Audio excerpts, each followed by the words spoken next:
Hello everyone, how are you all? I hope you all are doing good and studying hard. Let's begin with chapter 5, therapeutic approaches in psychotherapy. Therapeutic approaches word का मतलब क्या है? Therapeutic approach means ऐसी therapies जो किसी ना किसी approach के ऊपर बेस्ड है।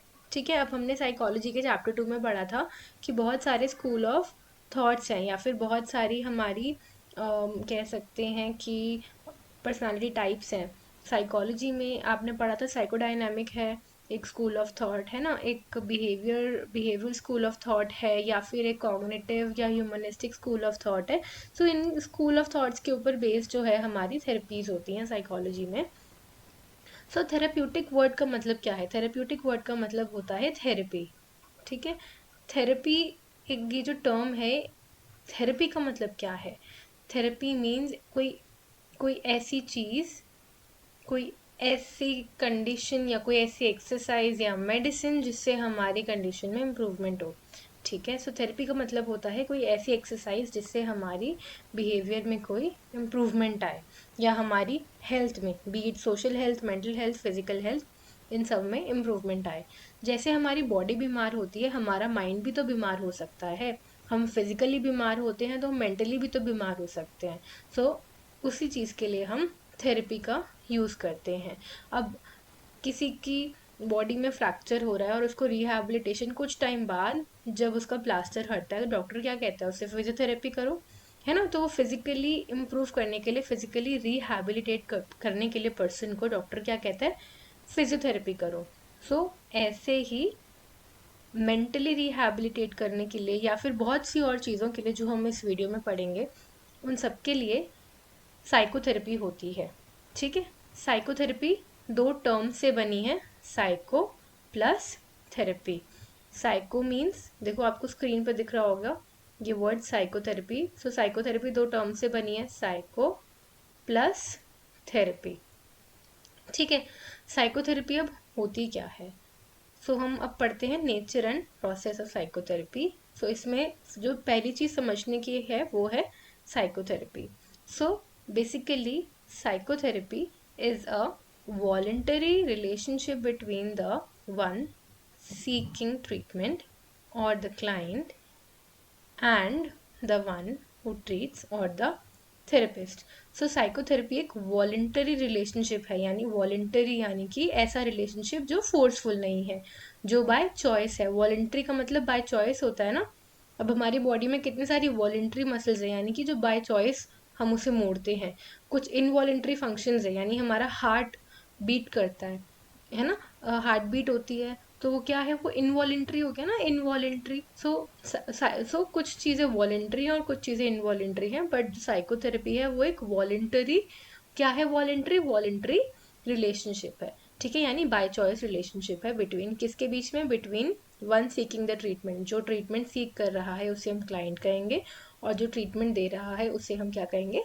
थेरेपिस्ट। ठीक है, अब साइकोथेरेपी का पर्पस क्या है? साइकोथेरेपी का पर्पस होता है कि हम क्लाइंट की हेल्प कर सकें उसकी साइकोलॉजिकल प्रॉब्लम्स को ख़त्म करने में। ठीक है, we help the client to solve the psychological problems being faced by him और हर। अब साइकोथेरेपी के there are 3 aims. Basically the first aim of psychotherapy is to change the maladaptive behaviours. ऐसे behaviours जो माल adaptive हैं client में, उनको change करना। माल adaptive का मतलब होता है ऐसे बिहेवियर जो सोसाइटी में अडेप्ट होने लायक नहीं होते। ठीक है, ऐसे बिहेवियर्स जो सोसाइटी में अडेप्ट होने लायक नहीं होते। फॉर एग्जाम्पल, क्लास में कई बार ऐसे बच्चे होते हैं जो स्टीलिंग करते हैं, है ना, चीज़ें चुराते हैं, चोरी करते हैं। ये क्या है? It is a mall adaptive behaviour. या कई बच्चे हैं जो बहुत शाउट करते हैं, दे हु आर एक्सेसिवली टॉकेटिव। ये क्या है? माल अडेप्टिव बिहेवियर है, माल अडेप्टिव यानी जो अडेप्ट होने लायक नहीं है। सेकेंड एम क्या है साइकोथेरेपी का? Is to decrease the sense of personal distress. Patient में पर्सनल डिस्ट्रेस को डिक्रीज करना, पेशेंट या क्लाइंट में हम पर्सनल डिस्ट्रेस को डिक्रीज करते हैं, ठीक है। सो हमने पढ़ा था कि that there are two types of stress, eustress and distress. So distress क्या होता है? नेगेटिव स्ट्रेस, जो कि हमारे लिए अच्छा नहीं होता। So the second aim of psychotherapy is to decrease the sense of personal distress of the client, and the third aim is to help the client to adapt better to his environment, यानी कि client की help करते हैं कि वो environment से एक अच्छी तरीके से अडेप्ट कर जाए।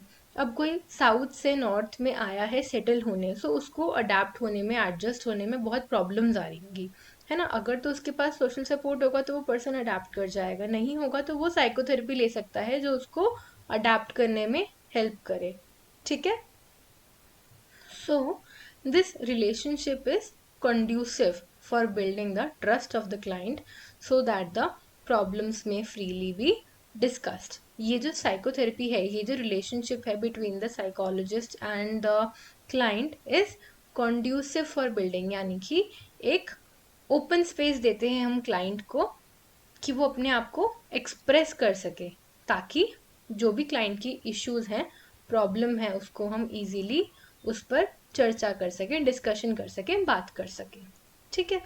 All right, now there are three characteristics of psychotherapy, there are four characteristics of psychotherapy. Okay, so what are the characteristics of psychotherapy? The very first characteristic of psychotherapy is that it is a systematic application of principles underlying different theories of therapy. So जो psychotherapy है उसमें हम बहुत सारे principles को apply करते हैं। वो क्या प्रिंसिपल्स हैं? वो ऐसे प्रिंसिपल्स हैं जो अलग अलग साइकोलॉजिकल थ्योरीज पर बेस्ड होते हैं, ठीक है। अलग अलग साइकोलॉजिकल थ्योरीज के सिद्धांत के बेसिस पर थेरेपी आती है और उसके बेसिस पर हम पेशेंट को ट्रीट करते हैं। ओके, अब सिर्फ वो ही लोग साइकोथेरेपी परफॉर्म कर सकते हैं जिनके पास एक एक्सपर्ट या कह सकते हैं जो क्वालिफाइड होते हैं, ठीक है। जिन लोगों को प्रैक्टिकल ट्रेनिंग मिली होती है, सिर्फ वो ही लोग साइकोथेरेपी को परफॉर्म कर सकते हैं। Okay, so the next is the situation involved in therapist and client. So this situation, this psychotherapy involves a therapist जो थेरेपी देता है एंड अ क्लाइंट जो थेरेपी सीख करता है। और ये क्या करता है? क्लाइंट की इमोशनल प्रॉब्लम्स को सॉल्व करने में हेल्प करता है, ठीक है। साइकोथेरेपी क्या करता है? क्लाइंट की जितने भी इमोशनल प्रॉब्लम्स होती हैं उसको सॉल्व करने में हेल्प करता है। ओके, नाउ थेरेपिस्ट और क्लाइंट के बीच में फोर्थ कैरेक्टरिस्टिक क्या कह रही है? थेरेपिस्ट और क्लाइंट के बीच में जो भी इंटरैक्शन होता है, the interaction of these two person, यानी थेरेपिस्ट और क्लाइंट के बीच में जो इंटरैक्शन होता है, that result in the consolidation या formation of the therapeutic relationship. इन दोनों के बीच का जो एक रिलेशन है या इन दोनों के बीच की जो इंटरैक्शन है, उससे एक थेरेप्यूटिक रिलेशनशिप बनता है। और वो थेरेप्यूटिक रिलेशनशिप क्या होता है? कॉन्फिडेंशियल, यानी कि कोई थर्ड पर्सन उस बारे में नहीं जान सकता, आप उसकी डिटेल्स किसी थर्ड पर्सन से शेयर नहीं कर सकते। इंटरपर्सनल, यानी कि इन दोनों के बीच में रहता है, ठीक है, आपस में। And dynamic relationship which keeps on changing. अगर पेशेंट ठीक हो गया तो फिर तो हमें थेरेपी टर्मिनेट करनी पड़ेगी, है ना। इसीलिए we are saying that it is dynamic relationship. Okay, now let's move on to the goals of psychotherapy.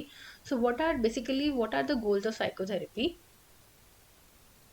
जितनी भी साइकोथेरेपीज हैं, जितनी भी साइकोथेरेपीज हम पढ़ेंगे इस चैप्टर में, they will aim at few और फॉलोइंग ऑफ द पॉइंट्स और फॉलोइंग ऑफ द गोल्स। जितनी भी आप थेरेपीज पढ़ोगे वो इन सब गोल्स पर फोकस करेंगी। सबसे पहली सबसे पहला जो गोल है वो ये है कि क्लाइंट को हम री इन्फोर्स करते हैं ताकि वो बेटरमेंट के लिए अपने इश्यूज को रिजॉल्व कर सके, सॉल्व कर सके। सो हम पहला गोल क्या है? क्लाइंट को री इन्फोर्स करना, उसको कोई री इन्फोर्समेंट देना जिससे वो अपने बेटरमेंट के लिए अपने इश्यूज को रिजॉल्व कर सके, ठीक है। उसके इमोशनल सेकंड गोल इज हम उसके इमोशनल प्रॉब्लम को या उसके इमोशनल प्रेशर को कम करने की कोशिश करते हैं. Then third goal is unfolding the potential for positive growth. Growth के लिए हम पोटेंशियल को अनफोल्ड करते हैं. जो भी उसकी पॉजिटिव ग्रोथ, जिसमें भी उसकी पॉजिटिव ग्रोथ हो सके, जिस भी एरिया में, उसके लिए हम उसके पोटेंशियल को उसके सामने रखते हैं, उसके पोटेंशियल को अनफोल्ड करते हैं. Fourth goal is we modify the habits. Fifth goal is we change the thinking pattern of the client. So basically अगर आपके पास एक क्लाइंट आता है जो चेन स्मोकर है, सो आप उसकी ये स्मोकिंग की हैबिट को मॉडिफाई करोगे, है ना.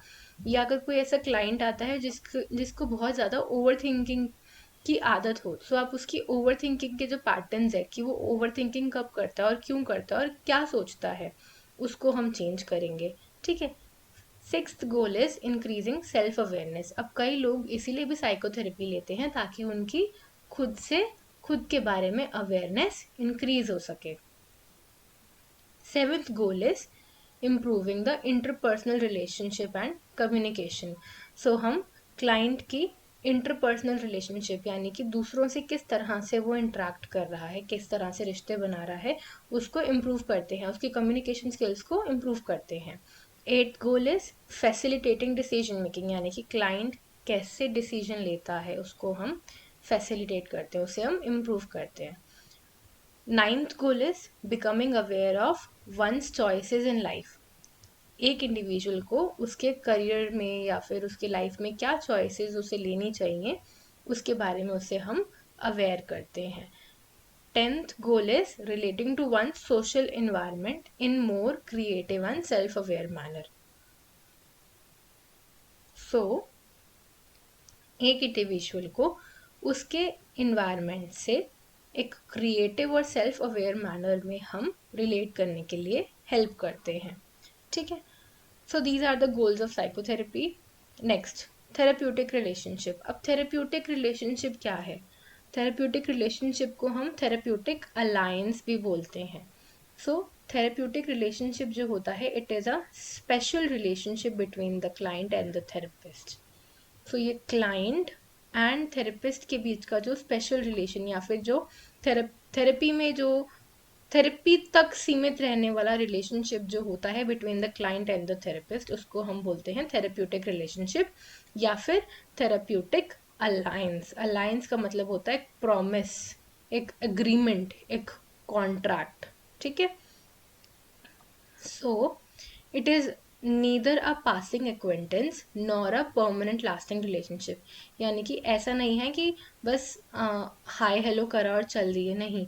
ना ही ये परमानेंट और लास्टिंग रिलेशनशिप है. यानी कि ये सिर्फ तब तक ही रहता है जब तक एक क्लाइंट में चेंज या बेटरमेंट नहीं हो जाती, जब तक एक क्लाइंट बेटर फील नहीं करता या एक क्लाइंट का इशू रिजॉल्व नहीं हो जाता, सिर्फ तब तक ये रिलेशनशिप रहता है.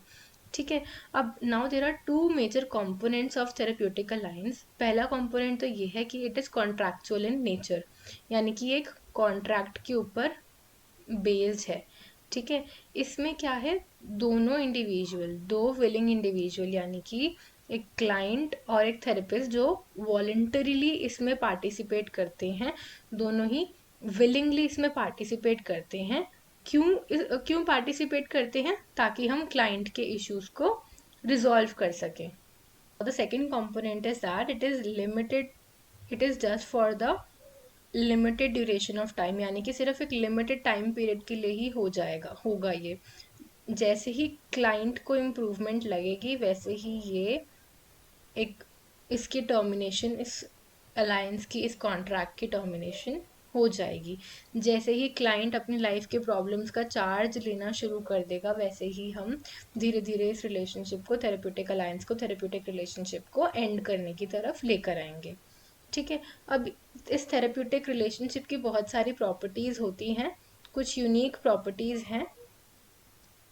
सो इट इज़ और ट्रस्टिंग एंड कन्फाइंडिंग रिलेशनशिप. यानी ये क्या है, एक ट्रस्ट के ऊपर बना है. ये जो रिलेशनशिप है, एक थेरेप्यूटिक रिलेशनशिप जो है, ये एक ट्रस्ट के ऊपर है, कि ट्रस्ट के बेसिस पर है, और कन्फाइंडिंग यानी कि एक लिमिट तक है. high level of trust enable the client to unburden himself or herself to the therapist. जितना ज़्यादा ट्रस्ट लेवल होगा between the therapist and the client, उतना ही ज़्यादा क्लाइंट अपने आप को अनबर्डन यानी कि अपना बर्डन कम कर पाएगा in front of the therapist, और उतने ही ज़्यादा अपने प्रॉब्लम्स को उसकी प्रॉब्लम्स इम्प्रूव होंगी. The therapist encourage this by being accepting, empathetic and genuine and warm to the client. So जो थेरेपिस्ट होता है वो कैसे इस रिलेशनशिप को बेटर कर सकता है, क्लाइंट की तरफ एक्सेप्टिंग होकर, क्लाइंट को एक्सेप्टेंस शो करके, उसको एम्पैथी दिखा के, जेन्युइन रह के क्लाइंट के साथ. एम्पैथी का मतलब होता है putting one self in other person shoes, यानी कि जैसा सामने वाला फील कर रहा है वैसा ही आपको फील करना होता है. ठीक है, जेन्युइन रह के भी क्लाइंट का हम ट्रस्ट जीत सकते हैं ताकि उसकी इमोशनल या मेंटल अनबर्डनिंग हो सके, और क्लाइंट को, थेरेपिस्ट को क्लाइंट की तरफ वार्म रहना चाहिए, यानी कि उसके इमोशंस को एक्सेप्ट भी करना चाहिए और उसे थोड़ा सा एक सूद भी कर देना चाहिए, एक सूदिंग इफेक्ट भी देना चाहिए, जिससे जिससे क्लाइंट को थोड़ा सा रिलैक्स हो सके. Okay, next term and very important term is unconditional positive regard.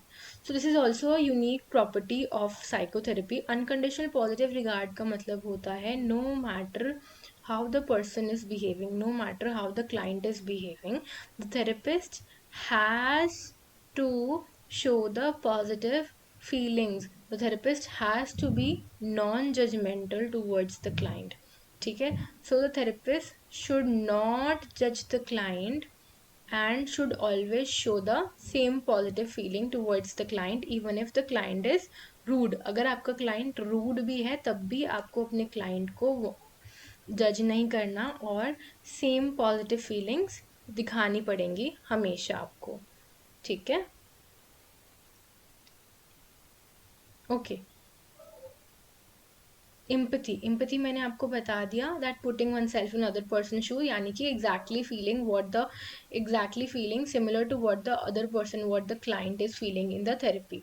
जब हमारे अंदर एम्पैथी आ जाएगी, आपसे मैम आपकी क्लास में पूछ सकते हैं कि सबसे अच्छा थेरेपिस्ट कौन होता है. सो द आंसर इज, सबसे अच्छा थेरेपिस्ट वो होता है जिसके अंदर एम्पैथी होती है. जब तक आप फील ही नहीं करोगे कि आपके क्लाइंट किस ट्रॉमा से या किस पेन से गुजर रहा है, तब तक आप उसे अच्छे से थेरेपी दे ही नहीं पाओगे. जब तक आप उसकी प्रॉब्लम ही नहीं फील कर पाओगे, नहीं ढंग से समझ पाओगे, तब तक आप उसे थेरेपी दे ही नहीं सकते. ठीक है, now there is a difference between sympathy, empathy and intellectual understanding. देखो ये क्वेश्चन रेयरली आता है बट आ सकता है. सो बेसिकली सिंपैथी में हमारे अंदर सामने वाले के लिए कंपैशन या पिटी होती है, यानी जो अदर पर्सन है उसके लिए एक दया भावना होती है, या एक दुख होता है कि ओह वो इस दुख से गुजर रहा है तो मुझे अच्छा नहीं लग रहा.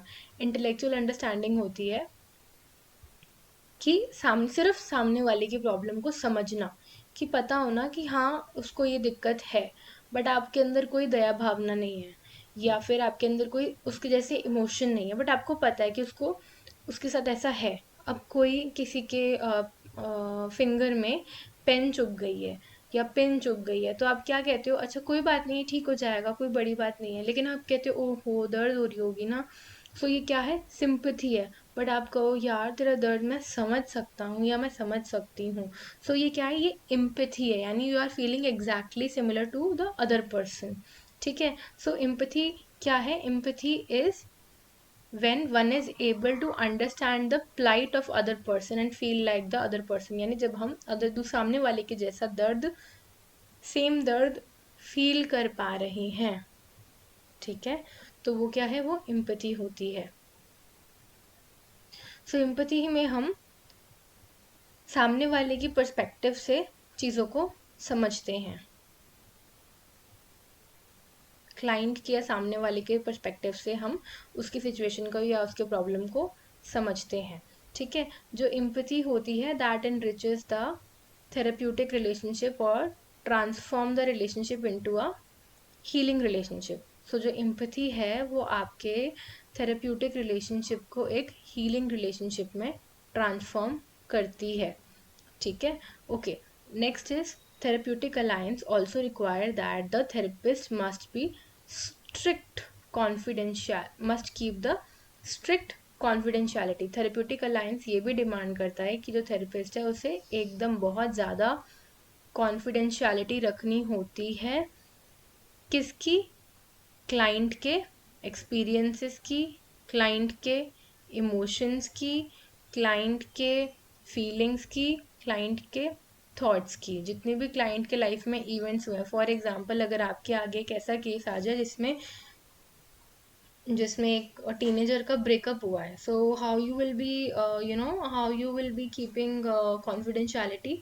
आपको जो जो उसने अपने रिलेशनशिप में इवेंट्स फेस करे हैं किसी से शेयर नहीं करने होंगे, या जिस टाइम ब्रेकअप हुआ क्लाइंट को कैसा फील हुआ वो आपको किसी से शेयर नहीं करना होगा।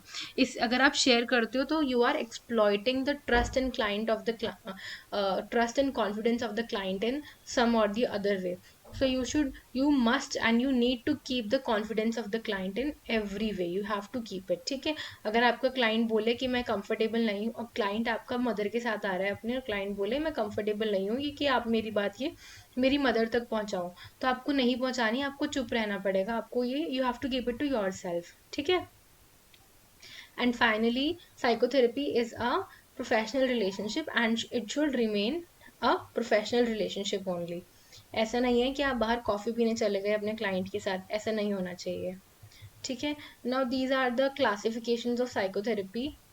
या आप स्क्रीन पॉज करके इसका स्क्रीनशॉट ले सकते हो, या फिर आपकी एनसीईआरटी में भी आपको ये मिल जाएगा।